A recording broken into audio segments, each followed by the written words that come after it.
tercap sebagai melakukan kedoliman politik yang luar biasa, ya toh. Maka di situ jelas bahwa di dalam dirinya sudah tidak ada hati nuraninya, itu tidak mampu berbicara, ya.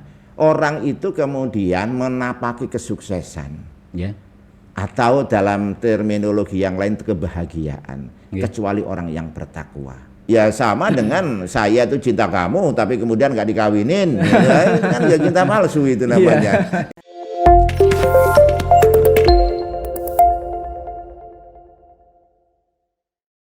Assalamualaikum warahmatullahi wabarakatuh.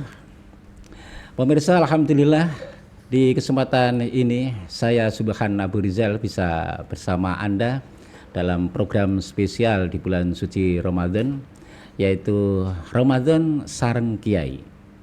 Program ini dari Media Center PCNU Kabupaten Nganjuk. Tentu kebersamaan kita akan bisa menambah hasanah atau wawasan kita, ilmu kita terkait dengan ibadah di bulan suci Ramadan. Untuk itu kehadiran para narasumber kita, tamu-tamu kita di Media Center amat penting untuk sama-sama kita simak nasihat-nasihat dari kebersamaan kita di program-program Ramadan Sareng Kiai ini. Dan saat ini alhamdulillah senang sekali saya sudah kehadiran tamu kita, ada Kiai Haji Roni Sakroni. Beliau adalah salah satu pengurus cabang Nahdlatul Ulama Kabupaten Nganjuk di jajaran Suriah. Ya. Baik, pemirsa, kita akan langsung saja bersama dengan beliau. Assalamualaikum, Yai. Waalaikumsalam warahmatullahi wabarakatuh. Alhamdulillah, matur suwun bisa hadir di Media Center di saat ini, Yai. Sehat-sehat, Yai? Alhamdulillah sehat walafiat dan tetap semangat. Ya, di bulan suci Ramadan ini. Ya, Yai, terkait dengan kewajiban umat Islam untuk menjalankan ibadah puasa yang itu hadir di setiap tahun, ya. Puasa Ramadan itu hadir di setiap tahun. Dan tentu kewajiban ini tidak sekedar Allah mewajibkan kepada kita, tetapi tentu ada rahasia di sana, ada tujuan puasa. Kenapa manusia kok sampai diwajibkan juga berpuasa ini? Itu ya yang kita mohonkan nasihatnya. Ya. Terima kasih Pak Subhan. Alhamdulillah kepada semua pemirsa, pendengar dari Media Center PCNU Kabupaten Nganjuk, saya ucapkan marhaban ya Ramadan. Kita alhamdulillah tahun ini bisa diberikan kenikmatan oleh Allah, bisa memenangi bulan suci Ramadan. Bulan suci Ramadan ini sesuatu yang sangat mulia dan sangat berharga buat umat Islam seluruhnya. Kenapa bulan suci Ramadan ini sangat mulia, sangat berharga? Karena ini bukan hanya sekedar soal ritual tahunan, tetapi ini adalah sebuah kewajiban hakiki yang menjadikan kita manusia ini tetap berada di dalam posisinya sebagai manusia. Dulu pernah kita sering mendengar perkataan dari para akademisi, para kiai, bagaimana kita ini memanusiakan manusia. Nah, perkataan ini mempunyai makna yang sangat mendalam, karena perkataan ini sering kemudian terdegradasi, bahwa kita memaknai manusia, ya kita ini sendiri seringkali hanya dimaknai sebatas orang, gitu. Karena orang itu berbeda sama sekali dengan manusia, ya. Manusia itu penuh dengan berbagai macam instrumen yang diberikan oleh Allah, tidak hanya instrumen lahiriah tapi juga instrumen batiniah. Para pendiri republik juga sudah menyatakan bangunlah jiwanya, bangunlah raganya. Dua-duanya ini adalah instrumen yang dibikin oleh Allah yang diarahkan kepada manusia agar supaya manusia itu hidup dengan sebuah tatanan, di mana tatanan ini akan membahagiakan manusia baik di dunia maupun di akhirat. Nah, satu instrumen yang diberikan oleh Allah itu adalah berpuasa. Oh, gitu. Ya. Jadi memanusiakan manusia, bahasa mudahnya seperti itu. Yang pertama, yang kedua memang manusia dengan orang beda ya, beda. Yai. Sebelum ke sana ada beda di mana, Yai? Begini, jadi kalau manusia itu mempunyai dimensi apa lahiriah dan dimensi batiniah. Ya. Manusia itu tidak hanya raga, tetapi ada nyawa. Ah. Nyawa ini tidak pernah mati. Ya, yang mati itu raga. Iya. Oh. Jadi fisik kita itu yang meninggal. Ya. Iya. Ketika Allah sudah memastikan ya bahwa kita akan dipanggil lagi oleh Allah, itu rohnya tetap berjalan, rohnya abadi sampai nanti hari kiamat, sampai nanti kita di akhirat, roh itu abadi. Oleh karenanya apa yang kemudian menjadikan roh sama raga ini menyatu padu? Inilah Allah membuat agama. Agama Islam, di mana di dalam agama Islam ada kutiba alaikumusyamu kama kutiba alal ladzina min qablikum la'allakum tattaqun. Oh gitu. Ya. Dari sebentar. Kalau kemudian orang itu lebih kepada hanya dimensi lahiriah, hanya dimensi raga. Sehingga kebutuhan manusia itu ya sebagaimana yang disampaikan oleh berbagai teori sosiologi ya, bahwa manusia itu ya hanya misalnya ada kebutuhan-kebutuhan yang bersifat dasar, basic need, makan, sandang, pangan, kemudian yang terakhir teori Maslow itu yang paling tinggi hanya pencitraan, dan semuanya itu hanya lahiriah, hanya nampak kebutuhan di dunia yang kemudian itu sesungguhnya masih banyak pertanyaan-pertanyaan. Apakah kebutuhan di dunia ini bermakna buat orang lain? Apakah pencitraan sekedar untuk kita itu tampang diri? Ya, apakah pencitraan kita bermakna kepada orang lain? Itu masih banyak pertanyaan. Makanya dimensi orang itu ya harus kemudian kita bawa kepada dimensi manusia. Gitu. Oh, itu ya, sangat beda sebenarnya, sangat beda sekali, dan dimensi manusia lah itulah yang hakikatnya adalah sampai kepada akhirat ya. Ya, betul. Ya, baik. Tadi Yai juga sudah sampaikan bahwa tujuan Allah untuk mewajibkan kita berpuasa ini la'allakum tattaqun. Ya, memang ada apa ini dengan tattaqun, dengan ketakwaan ini kok sampai harus ditempuh dengan proses puasa ini ya? Iya, betul. Manusia ini kan seringkali kemudian itu diistilahkan di berbagai media itu adalah mudah lupa itu mudah lupa itu. Ya, jadi mudah lupa ini sudah manusiawi sekali. Sama seperti keimanan kita itu kadang full kemudian juga kurang, kemudian setengah-setengah dan lain sebagainya. Oleh karena itu mengapa mengapa instrumen puasa ini menjadi sangat penting. Puasa itu yang pertama adalah bagi orang yang beriman. Jadi yang tidak beriman ya ngapain harus berpuasa? Nggak beriman berarti kan nggak beriman kepada Allah. Bahkan sama sekali nggak terpanggil ya. Nggak terpanggil. Bukan Anas, bukan ya ayyuhan nas, bukan. Ini adalah ya ayyuhalladzina amanu, mereka-mereka yang beriman. Ya, mereka-mereka yang beriman. Nah, mereka-mereka yang beriman inilah Pak Subhan adalah yang dipanggil oleh Allah untuk melaksanakan ibadah puasa. Melaksanakan ibadah puasa. Kenapa melaksanakan ibadah puasa? Apa kemudian hubungannya keimanan dengan puasa itu? Di dalam beberapa penjelasan yang disampaikan oleh beberapa naskah kitab-kitab kita di pesantren-pesantren itu, bahwa iman itu adalah at-tasdik, membenarkan, membenarkan bahwa al-ilmu billahi wa sifatihi ma'a jami'i ta'atil wajibati minha wa nawafili wajtina bizallati wal ma'asi. Jadi iman itu adalah sebuah kondisi kebatinan kita, bahwa kita ini membenarkan eksistensi Allah. Jadi kita bagaimana mensikapi tentang diri kita ini terhadap Tuhan, yaitu Allah. Maka disitulah eksistensi kita di dalam membenarkan adanya Allah inilah yang kemudian menjadi dasar daripada keimanan. Kalau tidak percaya dengan Allah ya ngapain berpuasa? Ya ngapain puasa? Ya berarti kan non muslim itu ya. Nggak ngaruh gitu ya. Jadi orang yang sangat yakin Yakin itu kemudian membenarkan eksistensi itu adalah termasuk bagaimana mengetahui tentang sifat-sifat Allah. Bahwa Allah itu wujud, Allah itu qidam, Allah itu baqa dan seterusnya. Ya toh.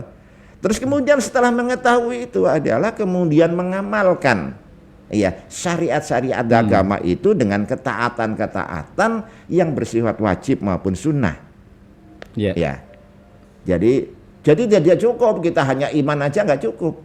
Ya itu tidak ditunjukkan itu. Ya sama dengan saya itu cinta kamu tapi kemudian nggak dikawinin. Ya, kan ya cinta palsu itu namanya. Ya itu namanya cinta palsu. Jadi kalau cinta kepada Allah dengan segenap konsekuensinya melaksanakan semua apa yang diperintahkan Allah. Ya. Dengan kemudian mengetahui sifat-sifat Allah dan kemudian meyakini bahwa sifat-sifat Allah itu adalah yang qadim. Ya, itu sejak dulu kala ya sudah begitu itu Allah sampai kapanpun ya seperti itu. Jadi kemudian juga melaksanakan kewajiban-kewajibannya, rukun Islam, ya rukun iman. Kemudian melaksanakan beberapa ibadah sunat dan lain sebagainya. Kemudian meninggalkan hal-hal yang bersifat perbuatan dosa, maksiat. Nah, ini adalah sesuatu yang sangat mendasar di mana tadi disebutkan bahwa manusia itu adalah harus ditempatkan posisinya sebagai manusia, apalagi manusia yang beragama. Karena dengan keyakinan yang penuh tadi itu, dengan konsistensi melaksanakan segala kewajiban yang diperintahkan Allah dan kemudian menjauhi segala larangan-larangan Allah, ini akan menempatkan manusia pada derajat yang sangat tinggi. Itu. Seperti itu, Pak. Iya. Inilah ketakwaan, maksudnya di situ. Nanti, nanti belum ke sana. Ya. Ini masih keimanan dulu. Masih keimanan dulu. Jadi keimanan itu keyakinan kemudian diwujudkan dalam sebuah tindakan. Lah, tindakan yang kemudian seperti ini, maka itulah kemudian baru yang namanya takwa. Jadi takwa itu menggambarkan bahwa keyakinan yang sudah terbangun itu kemudian diwujudkan dalam sebuah amalan-amalan, baik amalan-amalan wajib, sunat dan sebagainya, beserta menjauhi segala larangan-larangan Allah. Artinya apa? Harus didahului dengan keimanan dulu, baru takwa. Iya, gitu. Sebagai konsekuensi dari keimanan itu adalah takwa. Jadi dengan demikian, kalau kita ini mempunyai keimanan yang tinggi, atau kemudian kita ini sebagai manusia itu kemudian sering lalai, sehingga kemudian kita melakukan kemaksiatan yang cukup besar, sehingga kita tidak bisa mempunyai status sebagai orang soleh, tapi adalah orang fasik, maka firman Allah, wa may ya'sillaha wa rasulahu wa yata'adda hududahu yudkhilhu nar khalidan fiha wa lahu adzabun muhin. Artinya apa? Bahwa orang-orang yang terus-terus bermaksiat kepada Allah, kepada Rasulnya, kemudian melakukan kedoliman yang luar biasa, maka itu sudah jelas yudkhilhu naron khalidan. Maka dia akan dimasukkan neraka selama-lamanya. Dan azab Allah itu sangat menghinakan. Artinya apa di sini, Pak Subhan? Bahwa perbuatan-perbuatan maksiat, apakah itu maksiat ekonomi, apa itu maksiat politik, apalagi maksiat politik, ini dampaknya luar biasa. Karena sekali kita itu salah, dolim di dalam melaksanakan perilaku-perilaku politik, maka punya dampak kebijakan yang sangat panjang. Dampak kepada orang banyak. Orang banyak. Tidak dirinya sendiri. Tidak dirinya sendiri. Sehingga dengan demikian kemaksiatan politik, kedoliman politik itu punya dampak yang sangat berantai kemana-mana. Tidak hanya kepada kehidupan sosial, kemudian ekonomi, bahkan sampai kehidupan keagamaan. Ini punya dampak yang luar biasa. Maka di sini kemudian Allah tidak salah. Yudkhilhu naron khalidan itu sudah sangat sesuai dengan dampak yang ditimbulkan itu. Nah, dengan demikian para pemirsa sekalian, bahwa bermaksiat itu ya tidak ada orang yang tidak bermaksiat, yang maksum hanya Rasulullah, tapi harus ditakar. Sebagaimana kita menakar kesolehan kita. Sederhana sebetulnya. Asalkan lebih banyak perilaku baik kita, berarti kita orang soleh. Gitu. Tapi kalau lebih banyak perilaku maksiat kita, maka itu adalah menjadi orang fasik. Menjadi orang fasik itu ya hampir selamanya di neraka, kecuali ada rahmatnya Allah. Kecuali ada rahmatnya Allah. Karena mungkin suatu ketika mereka itu melakukan perbuatan yang baik dan itu diridhoi Allah, mungkin itu akan lain lagi ceritanya. Iya. Itu. Nah, ini belum, memang sedikit-sedikit sudah menyinggung kepada sebuah ketakwaan ya. Betul. Bagaimana takwa itu menjadi sebuah titik finalnya instrumen puasa. Puasa akan sampai, puasa yang benar tentunya akan sampai untuk kita raihkan sebuah ketakwaan. Nah, azab. Nah, dalam hal ini azab, baik itu azab kepada pribadi ataupun azab sosial. Sebenarnya itu tidak akan terjadi kalau seseorang dengan puasa dan berdampak dengan ketakwaannya, Yai. Ya begini, kalau ketakwaan itu kok sampai berdampak, maksud saya di sana nanti. Ya. Kalau orang itu betul-betul beriman, kemudian mengamalkan keimanannya itu, pasti tingkat kemaksiatannya itu menurun. Mereka ada instrumen batiniah yang mengerem dirinya. Mengerem dirinya, oh iki ora apik, iki larangane agama. Oh iki nanti membawa dampak yang sangat besar. Ada hati nurani yang berbicara, Pak. Nah, hati nurani dituntun oleh keimanan kita. Hati nurani itu untuk dituntun oleh keimanan kita. Nah, tetapi kalau kita melihat ada seorang bupati misalnya, atau siapalah ya, atau pejabat itu ya, itu kemudian kita cap sebagai melakukan kedoliman politik yang luar biasa, maka di situ jelas bahwa di dalam dirinya sudah tidak ada hati nuraninya, itu tidak mampu berbicara. Ketika hati nurani tidak mampu berbicara, berarti keimanannya pada waktu itu berada pada titik yang nadir. Tidak mempunyai norma yang di etika yang kemudian melandasi dirinya. Nah, itulah. Nah, makanya dari itu orang berpuasa dengan kemudian melakukan segala macam aktivitasnya yang menuntun kita menjadi orang yang takwa, itu adalah kebutuhan hidup kita. Jadi puasa itu merupakan kebutuhan hidup kita, bukan untuk orang lain. Lantai itu dampak nanti. Yang terutama adalah diri kita, bagaimana membangun diri kita ini menjadi manusia yang betul-betul manusia. Karena kalau manusia menjadi manusia, mereka itu akan happy di mana-mana, akan senang di mana-mana, akan diterima di mana-mana. Kalau bisa senang di mana-mana, diterima di mana-mana, itu menjadi kunci sukses untuk kebahagiaan, terutama adalah di dunia, apalagi nanti di akhirat. Dan Allah yang memperhatikan hasil atau ketakwaan seseorang itu yang paling diperhatikan, begitu? Iya, tidak ada Pak Subhan orang itu kemudian menapaki kesuksesan, atau dalam terminologi yang lain kebahagiaan, kecuali orang yang bertakwa. Sebesar apapun atau sedikit apapun, tingkat ekonomi seseorang, kalau mereka itu takwa, itu enak, bisa tidur nyenyak. Karena apa? Itu penghasilan ekonominya itu atau pendapatannya itu adalah sudah nggak ada kecampuran korupsi, tidak ada kecampuran menipu, tidak ada kecampuran yang lain-lain. Sehingga mereka itu hidupnya itu enak, nyaman dan sebagainya. Nah, kehidupan yang nyaman ini adalah kehidupan yang diimpi-impikan oleh semua orang. Coba jenengan pirsani, hampir setiap minggu KPK menangkap orang, pejabat, kaya raya, dan sebagainya. Jenengan coba bayangkan itu betapa pedihnya, jadi perasaan batin daripada istrinya, anak-anaknya. Secara sosial mereka sudah dihukum. Secara sosial dia dihukum, secara yang lainnya sudah selesai kehidupannya itu. Selesai apa? Selesai bahwa mereka tidak bisa bereksistensi lagi sebagaimana yang semula itu. Sehingga dengan demikian kehidupannya nggak nyaman. Ketika kehidupan nyaman seperti itu, maka hanya ada satu, pertobatan.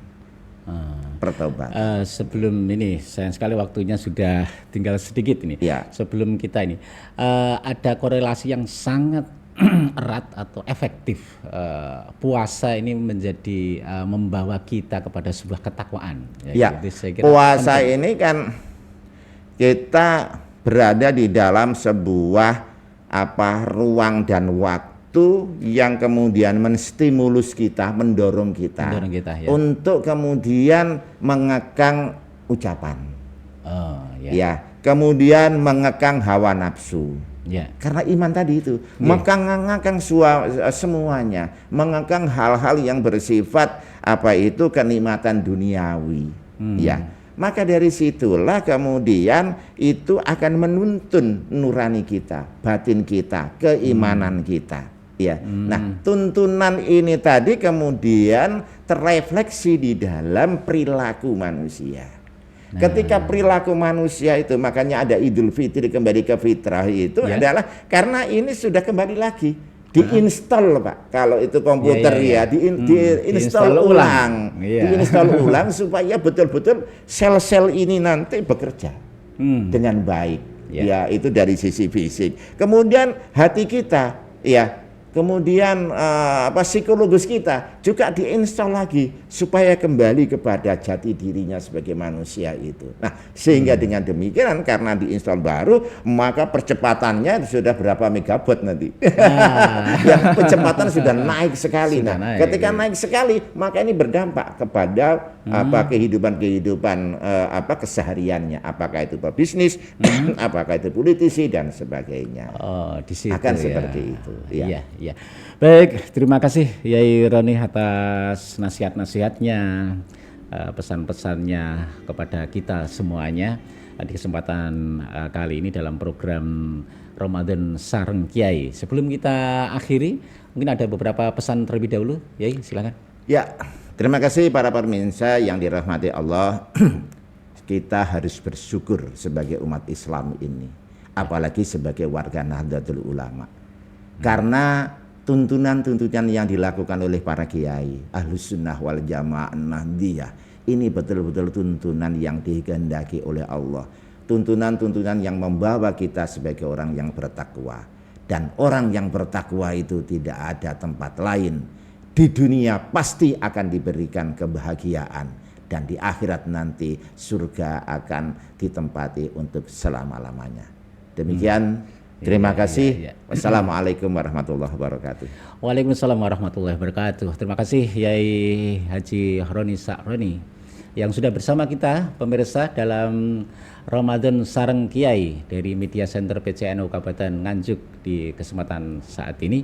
Semoga tentu akan bisa menambah kualitas puasa kita yang setiap tahun hadir dan setiap tahun kita menjalankan. Semoga puasa kita di tahun ini dengan khazanah atau wawasan yang disampaikan oleh Yai Haji Roni Sa'roni akan mampu meningkatkan kualitas puasa kita. Saya Subhan Abu Rizal dalam program Ramadan Sareng Kiai dari Media Center PCNU Kabupaten Nganjuk undur diri. Wallahu muwaffiq ila aqwamit thoriq. Wassalamualaikum warahmatullahi wabarakatuh.